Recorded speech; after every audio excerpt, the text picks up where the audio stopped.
Hello, everybody, and welcome back to Grand Old Academy.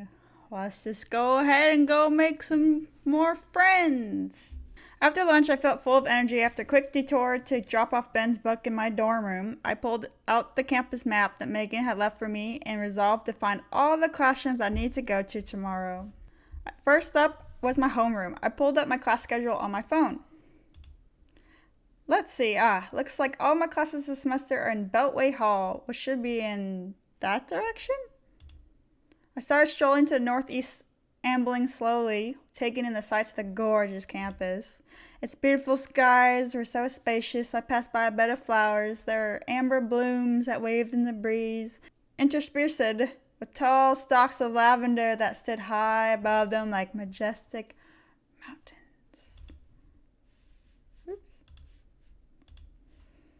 And as for the plain, well, there was simply no word from it other than fruited.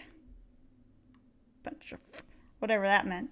I occasionally passed by other students out enjoying the sunny day. A few of them waved at me and I waved back.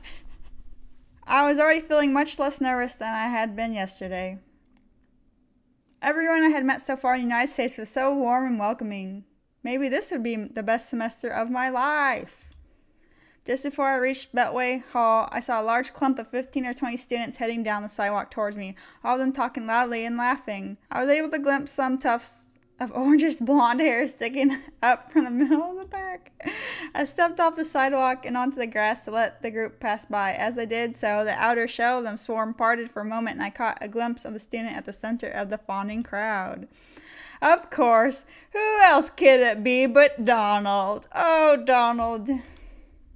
He must have noticed me staring, because as he passed by, he caught my eye, winked at me, and pointed a finger gun of acknowledgement in my direction. And then, just as quickly as he appeared, he vanished again back into the sea of admirers. Bah. Even though the whole ordeal had lasted only a few seconds, I felt as if I had just had a brush with something important, something momentous. Something huge. I shook off the feeling and continued my walk. Finally! Here it is, Beltway Hall. This is the single largest building I had seen on campus so far. It was 5 stories tall, and when I peered into the windows, I got the distinct impression that its internal layout was labyrinthine. The building's imposing granite edifice drained the enthusiasm from me, and my ebullient mood started to wane. I checked my phone again. My homeroom was apparently room 045, but how easy would it be to find a single classroom in a building as huge and complicated as this one? I trotted up the steps leading to the building, approached its large double doors, and gave them a tug. Locked, of course. Why wouldn't they be on a Sunday? I guess I'm just going to have to get here super early tomorrow morning and try to find all my classrooms before first period. I left out a defeated sigh and prepared to return to my dorm, but when I spun around, I collided with a student who had been approaching me unnoticed. Paul? See, what should be his voice? That's so ridiculous. Excuse me, what? I toppled to the ground, and the boy stumbled back a few steps and dropped the clipboard he had been holding. Sheets of paper flew from it and began to blow away in the wind. My signatures! He took a few steps to run after the papers, but then paused, turned back to me, and extended his hand to help me up. Oh, what a gentleman. Are you alright? I can't remember his voice already. Yes, I'm okay, don't worry. I took his hand, and he pulled me to my feet. Once I was standing, I was a good 2 or 3 inches taller than him, my eyes level with his messy clump of curly hair. As soon as he saw that I wasn't hurt, he picked up his clipboard and began chasing the loose sheets of paper blowing down the sidewalk without another word to me. Well, since it's Sunday, and I knocked all his paperwork out of his hands, might as well go help him. Here, let me give you a hand with those. The boy didn't acknowledge what I had said, focused entirely on his task. Whatever. While he frantically grabbed at the sheets that were making a break for freedom on the wind, I stooped down and collected some of the less feisty pieces of paper that were lying at my feet. When I looked them over, I saw that they were filled front and back with line after line of names and email addresses. However, more than a few of the names struck me as odd. For example, I highly doubted that Farts McButt was a real person, and even if he had been, I was skeptical that his email address was actually suckitran@bitchass.biz. Yeah, a lot of people do that on those little signature boards. Once I gathered all the pages from around my feet, I looked up to find that the mystery student had nearly finished his half of the task as well. Only one piece of paper was still eluding him. It had found a perch in the branches of a tree, and it fluttered at him tantalizingly. He jumped at it, arm outstretched, but it was just barely out of his reach. I raced over to him. On the way, I passed by a small gaggle of students walking by who pointed and snickered at him, and to be fair, it was kind of funny. Aw, picking on him. It's messed up. But I felt like their laughter was maybe a little more mean-spirited than was warranted. I've got it! The boy glanced at me, then stepped aside. I handed him the other sheets I had already picked up, then positioned myself under the page stuck in the tree, summoned all my strength, and leapt into the air. At the apex of my jump, my fingertips were just high enough to brush the sheet of paper. Luckily, this gentle jostle was enough to dislodge the paper and send it fluttering to the grass below. Before it could land, the student snatched it from the air and added it back to his clipboard with the rest. Thank you. You're welcome. He didn't raise his eyes to meet mine, even when he was thanking me. He seemed to be even more embarrassed by this ordeal than I was. I contemplated just walking away then and there to spare us more tense silence, but I decided to press on in the spirit of boldness that I had been feeling so far today. Have you made friends with Ben Carson? Might as well be friends with Rand Paul. What are you collecting these signatures for? What? As he said this, he finally looked at me in the eye. I had to fight back an involuntary...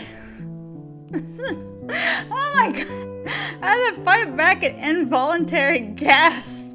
His eyes were maybe the most beautiful I had ever seen. This is so silly. Glacial blue-gray, piercing and somewhat watery, as if he had either just finished or was just about to start crying. I felt as if I was gazing into his crying pool. And that if I only peered long enough, I would see my future emerge from his pupils.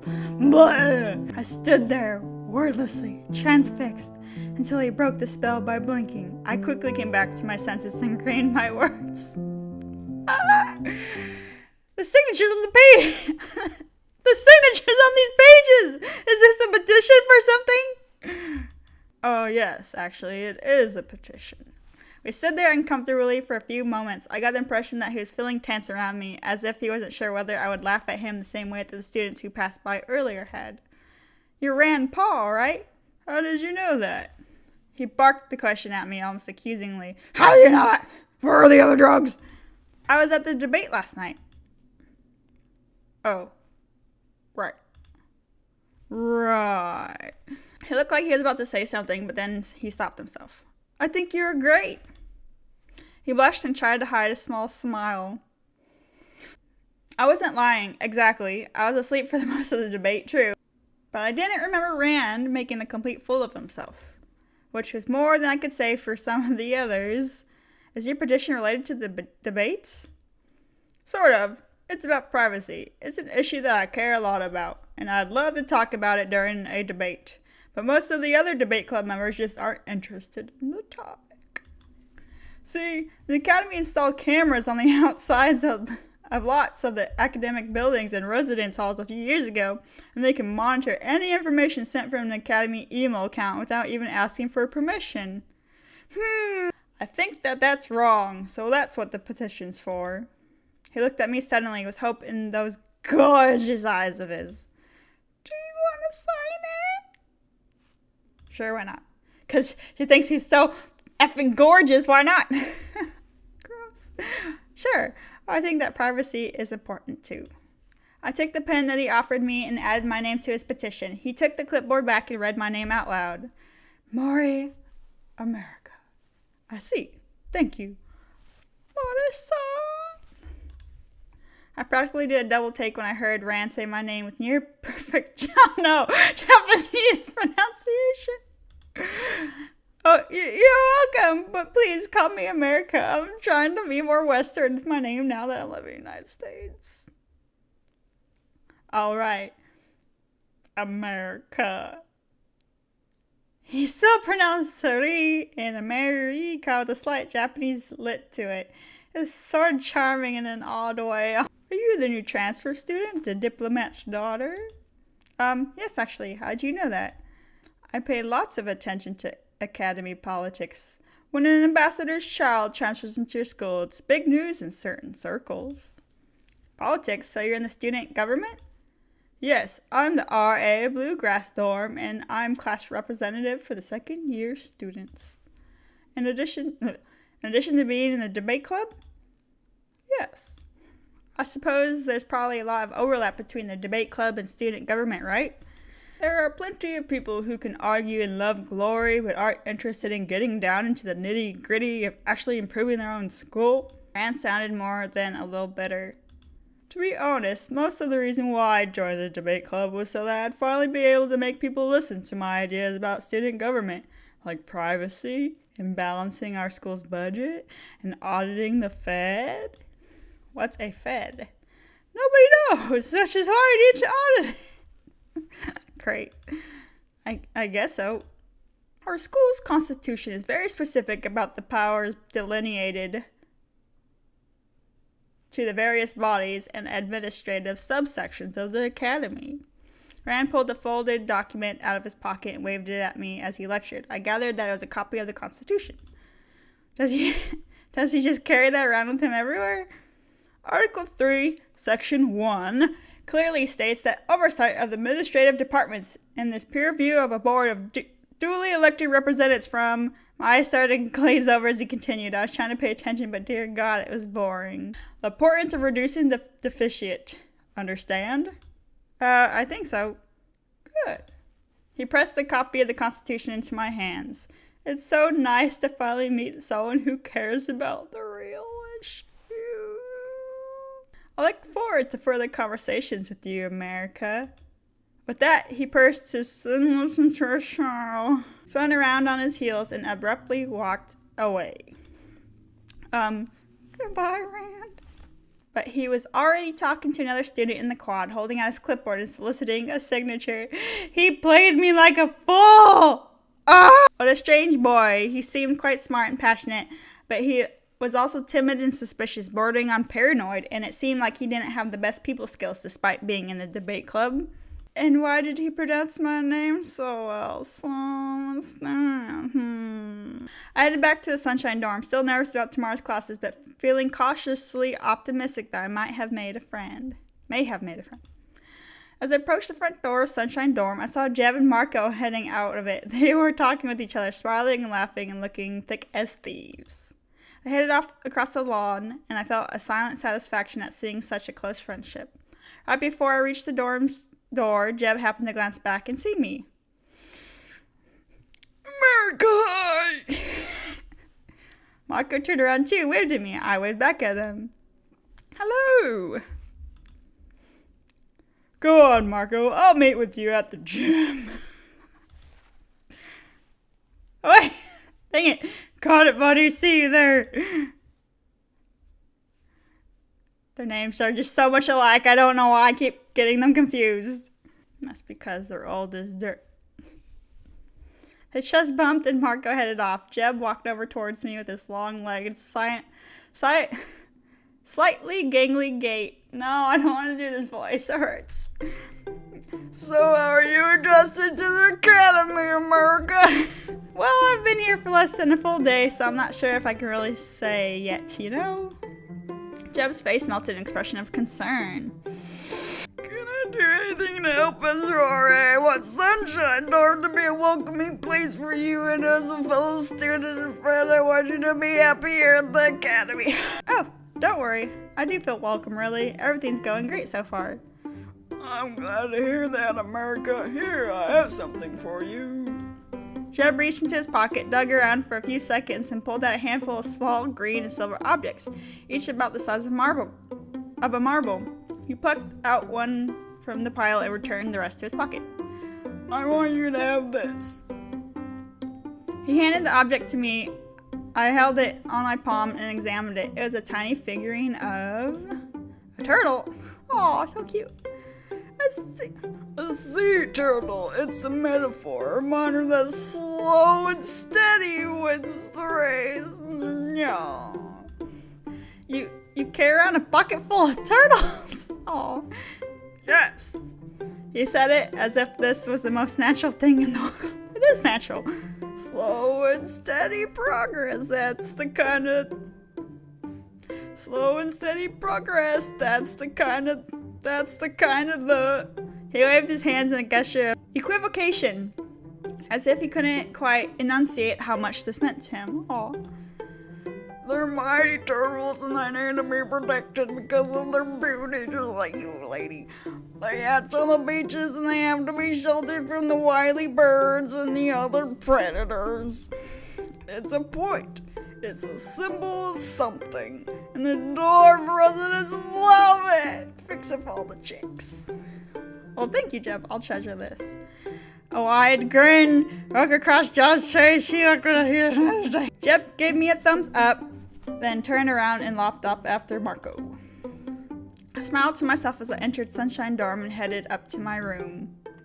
I unlocked my door, reminding myself again to get a keychain for my room key, and went inside. I discovered that Megan was already there, lying on her stomach in bed with her laptop in front of her, kicking her feet in the air. I looked around campus for a while, had lunch, tried to find my homeroom, that sort of thing. Did you meet anyone interesting? Yes, actually. I met someone named Newt Gingrich last night and we talked for a bit. At lunch, I sat with Ben Carson. He seems really nice, even if he's a bit shy. When I went to Beltway Hall, I ran into Rand Paul. Literally. And then just now, I saw Jeb and Marco again. Jeb even gave me a little pep talk. He seems like a really caring RA. Did he give you one of his pocket turtles? Yeah, he did. I produced the turtle from my own pocket and set it on my desk.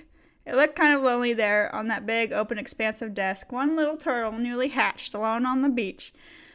Just him against the world. All those wily birds just waiting for an opportunity to chew him up. Oh, I love turtles. I like turtles. Jeb could be a little, well, he's a unique guy, but he has a heart of gold. I get that impression from him, too. I'm glad that he made it to the next round of the debates. Oh, that's right. I almost forgot. I still don't know who won the vote last night. I was a little surprised to realize just how curious I was about the answer. Let's see, Jeb, obviously Marco, Rand, and Chris. No surprises there. And then Ben, John, Carly, and Ted. That's only 8. Weren't there supposed to be 9? Megan glanced away and grumbled something under her breath. I couldn't make it out, but I was pretty sure that most of the words were 4 letters long. Gotcha. I'm sorry. No, it's fine. He'll be buried during the next round, I'm sure. He can fool people for a while. All he has to do is shout over everyone else and say 1 or 2 sentences at a time. But when he's in a smaller crowd and he has to flesh out his positions, actually debate for once, people see him for the fraud he is. I had been able to restrain myself earlier, but now my curiosity got the better of me. Why do you hate him so much? Was it a bad... Oh my god. Was it a bad breakup? Oh, it's not just a killer. Break! Wait, you think he and I actually... No, God, no, definitely not. I don't think he would know who I am. Oh, I'm so sorry. I shouldn't have. I don't know why I assumed I'm an idiot. I'm sorry. My cheeks are burning with embarrassment. Why had I said that out loud? Megan sighed with resignation. It's okay, but you couldn't be more wrong. America. So it's not that. What is it? It's not really him so much. It's more what he represents. Look, the Bay Club is really special to me. It's supposed to be about ideas and intelligence and cleverness, but Donald's making this year into a popularity contest. Megan lifted her head and looked at me intensely. I'm a third year in America. I graduate from the academy in June. This is my last chance to experience the debates as a student. I was so happy when I learned that I was going to be a moderator. This is supposed to be my year, damn it. But now, instead of actually doing my job as moderator, I'm going to have to be on Donald wrangling duty. As long as he stays in the running, every debate is going to turn to name-calling both by him and about him. I just know it. I don't want to be remembered by everyone in the academy as enabler and the dumbest, weirdest debate season ever, you know. And it's not just my reputation that's at stake, it's the reputation of the debate club itself. Maybe even the entire school. Could you imagine how awful it would be if by some insane turn of events, Donald became the person who had to send to the inter-school debates? Welcome to the real world. I don't want him representing Grand Old Academy. Not him. Never Trump. Megan shrugged and gave a half-hearted chuckle. Sorry, I didn't mean to go off on a rant like that. No, it's fine, really. I'm interested in what you think, and it sounds like maybe you had to get that stuff off your chest. If I can help you with that, I'm happy to. It's the least I can do after all the help you've already given me. You're right! I think I did need to say all that stuff out loud to someone. Thanks for listening. You're welcome. For the rest of the day, Meg and I both focused on homework. I technically didn't have any assignments yet since I hadn't started my classes, but I spent the time leafing through my textbooks hoping to absorb at least some of whatever information had been covered earlier in the year. When night fell and I started getting ready for bed, my nerves about classes tomorrow started to hit me with full force. I tried to hide my fear from Megan, but I think she sensed it anyway. America, are you okay? I'm just excited about tomorrow. Good, get pumped. The first day of class is a big deal. Heh, yeah. It's a really big deal, isn't it? Yep, and that's where we're gonna nail it effortlessly, right? Hearing Megan's unbridled enthusiasm actually helped me a bit. Knowing that she had so much faith in me made me have more faith in myself. Right. We both resumed our bedtime routines, Megan with enthusiasm and me with trepidation. When I curled up in my bed, I started feeling homesick for the first time since I left Japan. I slept fitfully that night, but at least I didn't have any more disturbing dreams about angry green men. Alright everyone, I'm going to end it right there. We're about to start our classes, so I hope it gets more interesting and meeting more of the old people. And it's odd because I really want to know where this goes. It grosses me out, but it's so funny. It makes me laugh. I really like it. So, alright. I'll see you guys in chapter 3. Unless the demo ends there and I don't get to at least talk to a whole bunch of people, then I'll be a little upset. But we won't find out until then, now will we? Bye.